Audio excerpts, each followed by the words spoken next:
suis Ségolène et je suis chargée de communication chez Gigamic. Alors tout récemment, on a la gamme Genius avec Genius Square et BitGenius qui sont des jeux de logique. On a eu en février la réédition de Halo qui était déjà un peu connue mais qu'on a redesigné pour le remettre un peu au goût du jour. On a la dernière boîte de Similo avec la version Harry Potter qui était très attendue. On a la fin des artichauts, c'est mon jeu préféré de ce début d'année, c'est un super deck building d'initiation, franchement pour moi c'est mon petit coup de cœur, j'arrête pas de le vendre mais il est trop cool, en même temps jouez-y, je vous le conseille. Qu'est-ce qu'on a d'autre? On a plein de choses, on a La Croisée des Chemins, un jeu narratif, on a To Conduit, la réédition de That's Life ou Verflixt en version allemande qui est très chouette aussi, je vous le conseille. On a plein de choses, j'en oublie forcément, on a Laval Jeu de dés, on a aussi chez nos studios partenaires plein de choses qui se renouvellent comme la Game for the Story qui continue, enfin voilà, il y a plein de choses. Et on est éditeur, co-éditeur, distributeur, donc forcément ça fait pas mal de casquettes à assumer, ce qui fait qu'on a beaucoup de jeux qui arrivent chaque année. Mais nous on est très contents parce que ça nous permet aussi de couvrir un éventail super large, on va du jeu enfant jusqu'au jeu initié, en général on va rarement dans le jeu expert chez Gigamic, avec un public cible, je dirais ambiance famille quoi. On a Acropolis qui arrive très bientôt puisque ça sort le 24 juin, un jeu de Jules Messot illustré par Pauline Détra. Acropolis c'est un jeu de pose de tuiles dans lequel on va construire sa cité et essayer de marquer un maximum de points. Il y a des contraintes évidemment de placement comme dans n'importe quel jeu de construction, en général en tout cas, et on va pouvoir élever sa cité pour marquer plus de points. Quel est l'intérêt? Vous allez vite comprendre. En fait, on commence tous avec la même tuile de départ, composée de 4 hexagones avec celui du milieu. Et on va venir à notre tour choisir une tuile du chantier. Celle-ci, elle est gratuite. Ensuite, celle-là, elle vaudra une pierre, qui est la monnaie du jeu, celle-là 2, celle-là 3, celle-là 4, celle-là 5. Une fois qu'on en prend une, ça se rapproche, donc elle coûte un petit peu moins cher. C'est le principe d'une rivière. Mais on n'est jamais coincé puisque la première est toujours gratuite. Donc le premier joueur reçoit une pierre, ensuite 2, 3, 4 pour les suivants. Et on va venir choisir une tuile et la placer dans notre cité. Il faut qu'il y ait au moins un côté qui correspond. On peut la mettre comme ça, on peut la mettre comme ça, enfin voilà, c'est vraiment comme on veut. On vient la placer. Je la mets ici par exemple. Et chaque petit quartier a ses contraintes de placement. Mais je vais d'abord vous parler des places, qui sont les ronds avec les étoiles. C'est ce qui va nous permettre de scorer à la fin de la partie, puisque pour chaque couleur de quartier, on va venir multiplier le nombre d'étoiles qu'on a de place avec les quartiers qui sont bien placés. Donc si on n'a pas d'étoiles, on n'a pas de points. On aura beau faire le plus beau quartier du monde, si on n'a pas d'étoiles de la couleur qui correspond, ça sert à rien. Donc c'est important de les avoir. Mais on n'est pas obligé de les coller, il faut simplement qu'elles soient visibles. On peut avoir une place ici, une place là, une place bleue, enfin 3 places bleues qui soient complètement décalées, c'est pas un problème, tant qu'elles sont visibles, elles comptent. Donc par exemple les bleus, c'est les quartiers résidentiels, eux ils aiment bien être en voisinage, donc c'est important, on va venir les faire un grand groupe, le plus grand groupe possible, on va venir les regrouper. Comme ça, une fois qu'ils se touchent. S'ils ont un seul côté comme ça fonctionne aussi. Ils sont voisins. À l'inverse, les quartiers jaunes, eux, c'est les commerçants. Ils n'aiment pas la concurrence. Donc, pour marquer des points, il ne faut pas qu'ils soient collés. Il faut qu'il y ait au moins un espace vide. Ça peut être un espace vide ou ça peut être un autre bâtiment, par exemple, comme ça. Il n'y a pas de problème. On a ensuite les militaires, les quartiers rouges. Eux, pour qu'ils puissent surveiller la ville en toute tranquillité, il faut qu'ils soient en périphérie. Donc, il ne faut pas qu'ils soient complètement entourés. Là, par exemple, lui, il ne peut plus du tout surveiller la ville parce qu'il est complètement entouré. Il faut qu'il y ait au moins un espace de disponible. Et à l'inverse, les temples, que j'ai pas, ils sont là, tout va bien. Les temples, ce sont les violets. Il faut qu'ils soient, eux, complètement entourés puisque pour attirer un maximum d'adeptes, forcément, il faut qu'ils soient au milieu de notre cité. Et puis les jardins, les derniers, les verts, c'est toujours super cool d'avoir un jardin dans sa cité. Donc en fait, peu importe où il est placé, lui, il rapportera des points. C'est le seul qui n'a pas de contrainte de placement. Et ensuite, on a ces tuiles grises qui sont des carrières qui vont être utiles pour 2 choses. C'est-à-dire que déjà, c'est la seule façon pour nous de récupérer des pierres, qui est donc le nerf de la guerre, parce que ça va nous permettre de récupérer des tuiles. Et donc, pour récupérer des pierres, on va construire sur ces carrières. Deux super raisons à ça, c'est que déjà, hop, je construis ici sur 3 carrières, je vais récupérer 3 pierres. Et la deuxième très bonne chose d'élever sa cité, et vous allez voir que c'est absolument pas négligeable dans le jeu, c'est que tous mes quartiers qui sont désormais construits au 2e étage, au lieu de valoir 1 point à la fin de la partie, ils vaudront le nombre de points de l'étage auquel ils sont construits, donc en l'occurrence là 2. Bon là mon temple il n'est pas complètement entouré, mais voilà on va tricher un petit peu, personne n'a rien vu. Là mon temple il est entouré, donc au lieu de valoir 1, il vaudra 2 fois le nombre d'étoiles violettes qui seront accordées. Et donc la partie se termine une fois qu'il ne reste plus qu'une seule tuile dans le chantier. Et on compte nos points à l'aide du petit bloc de score avec les différentes couleurs. Évidemment, vous allez voir qu'on ne va pas tout marquer sur sur toutes les couleurs. Hein. L'idée, ça va être de partir sur 2-3 couleurs en fonction de ce que font les autres, de faire des combinaisons assez sympas. Et les parties sont super fluides et dynamiques, ça dure environ 25 minutes. On est sur un jeu à partir de 8 ans, de 2 à 4 joueurs, donc vraiment un public familial, pas du tout compliqué à prendre en main et où on a très envie d'y revenir.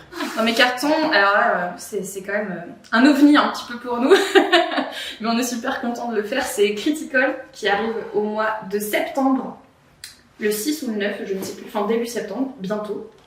Faudra patienter encore un peu l'été pour le voir. Et Critical, c'est un all-ni, pourquoi? Parce qu'en fait, c'est du jeu de rôle. Et chez Gigamic, on nous attend pas forcément sur du jeu de rôle, mais on est tous des fans de jeux de rôle et de jeux de société, et on trouvait qu'il manquait quelque chose, en fait, dans le domaine du jeu, pour amener les gens non joueurs, ou en tout cas non adeptes du jeu de rôle, à justement faire du jeu de rôle et à leur dire: vous inquiétez pas, c'est pas aussi flippant que ça va bien se passer, on n'est pas obligé d'y passer 7 heures, on n'est pas obligé de se poser et de lire un livre qui fait 40 pages. Et donc on a voulu faire ce jeu un peu hybride qui va venir accompagner les joueurs, mais surtout le maître du jeu, de toute façon c'est écrit en rouge sur la boîte, on peut pas se tromper, pour que justement n'importe qui, en tout cas c'est ce qu'on espère, puisse devenir et incarner le maître du jeu dans Critical. C'est un petit peu comme une série télévisée, ça va se passer en 9 épisodes qui durent environ 30 minutes, sachant que les 2 premiers seront un petit peu plus longs puisque c'est les épisodes d'initiation.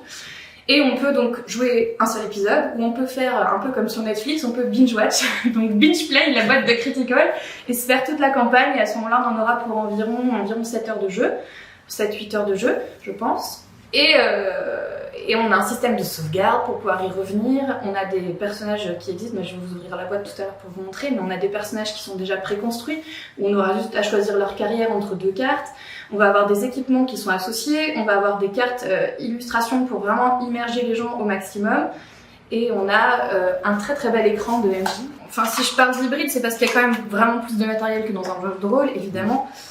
On y retrouve les classiques avec l'écran, les dés, mais nous on a vraiment ajouté des cartes pour tout visualiser, pour vraiment aider les gens à se projeter.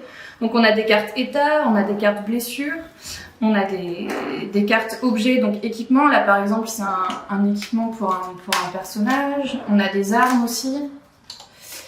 Et on va pouvoir looter, pardon, ça c'est mon vocabulaire de geek, on va pouvoir récupérer des équipements tout au long de la campagne pour les changer et se rééquiper. Là par exemple on a des cartes blessures qui ont un petit texte d'ambiance pour inciter à jouer le roleplay. Par exemple là vous êtes blessé à la jambe et on va jouer un personnage qui est là, j'ai mal. Là on a nos personnages qui sont recto verso, un côté masculin, un côté féminin pour chacun des personnages. Donc on peut choisir celui qu'on veut, celui ou celle qu'on veut. Et ils ont chacun un petit background, donc un petit passif, pour si vraiment les gens ils ont du mal à s'inventer une petite histoire. En général, on invente toujours une petite histoire en jeu de rôle. Bah, ils peuvent simplement lire, par exemple, elle est analyste, elle a une qualité qui est empathique, en défaut elle est curieuse, et en description, on voit le monde comme un millefeuille, chaque couche promet une nouvelle révélation dont vous devinez la présence. Donc ça permet un peu de lancer justement une piste. Libre à nous de la suivre ou non. On peut très bien choisir de pas du tout jouer avec les qualités et les défauts, c'est vraiment juste pour aider. Et on a après des cartes carrière en fait qui vont venir agrémenter les personnages où on aura juste à choisir lequel on veut. Des cartes métiers. Par exemple, le combattant il peut être mercenaire ou dans les forces spéciales et il n'aura pas forcément les mêmes pouvoirs selon ce qu'il choisit. On peut être profiler ou détective privé, donc voilà, une fois qu'on a choisi, on l'est pour toute la partie. Le scénario de démo, par exemple, on commence avec cette image parce qu'on se retrouve au fin fond de l'Alaska sur une enquête un petit peu spéciale. Et la première image qu'on va dévoiler, c'est le plan de là où on est. Ce qui fait que ça permet à tous les gens qui ont... Par exemple, moi j'ai un petit peu de mal à me projeter. Quand on décrit une scène aussi bien décrite qu'elle soit, j'ai du mal à visualiser. Donc là, bah, on est ici, on doit aller là, hop, on voit tout de suite ce qu'il y a à faire. On peut le voir sur l'illustration. Ensuite, on voit qu'on arrive face à un gros mur. Comment on fait pour le traverser? Là, on constate qu'il est vraiment très haut, donc on est obligé de trouver une parade pour pouvoir le passer. Et ensuite, à la fin, on se retrouve dans cette salle face à des mercenaires. Donc là, on a aussi des cartes recto verso, puisque les PJ, donc les personnages joueurs, vont voir ce côté. Et c'est le MJ, le maître du jeu, qui va incarner le PNJ, personnage non jouable. Vous allez apprendre aussi tout le vocabulaire du jeu de rôle, c'est ça qui est bien. Et lui, de son côté, il a bien les mercenaires avec ce qu'ils font. Ce qui fait qu'il va venir glisser sa petite carte là. Attention, opération délicate. Et voilà, comme ça, donc les joueurs voient la carte. Et moi, de l'autre côté, je vois tout ce que fait le mercenaire, donc je peux lancer mes dés, faire les attaques en fonction, etc. Critical Foundation, c'est la première boîte. Ça se passe dans un univers contemporain, futur proche, en 2035 en fait. Donc on va parler de terrorisme, on a un trigger warning à 14+, c'est pour ça que c'est conseillé à partir de 14 ans. Après les ados peuvent y jouer, mais il faut juste savoir qu'on parle de terrorisme dans la boîte, c'est quand même important. Et il y aura une autre boîte Critical qui s'appellera Sanctuaire, qui elle sortira début d'année prochaine et qui elle sera dans un univers complètement différent puisque on sera dans du Medfan, médiéval fantastique. Et les auteurs seront toujours les mêmes, Yoann Lemonnier et Christophe Vallat. Là c'est Pascal Quido pour Fondation et ce sera Vincent Dutray pour le médiéval fantastique. Comme ça ils auront vraiment chacun leur identité graphique différente et on sera dans des univers complètement différents. Qu'est-ce que je peux vous dire encore après? Donc je vous ai déjà teasé Critical Sanctuaire qui arrivera début d'année prochaine. On a des beaux projets d'édition qui vont continuer d'agrandir le catalogue Gigamic. On a un jeu pour enfants qui s'appelle Sur le fil, super original où on va jouer avec la boîte et on va mettre des petits poteaux, un peu, ça va simuler les poteaux électriques et les oiseaux seront suspendus sur les fils. C'est très très joli. On va être un peu dans le même style que la Maison des Souris qui est un jeu objet en fait. Moi j'ai vraiment hâte de le voir arriver, ce sera je pense fin d'année voire début d'année prochaine. Et évidemment on a toujours plein de nouveautés, on a l'équipe qui s'agrandit aussi, donc on prépare plein de choses, on continue de distribuer des jeux de l'étranger et on récupère aussi pas mal de licences comme par exemple Monique, les jeux 10 mois, Explonimo qui est sorti au mois de mai qui est vraiment très sympa pour les enfants. Donc on agrandit notre catalogue mais on essaie de proposer aussi de plus en plus de choses pour que chacun puisse y trouver son compte.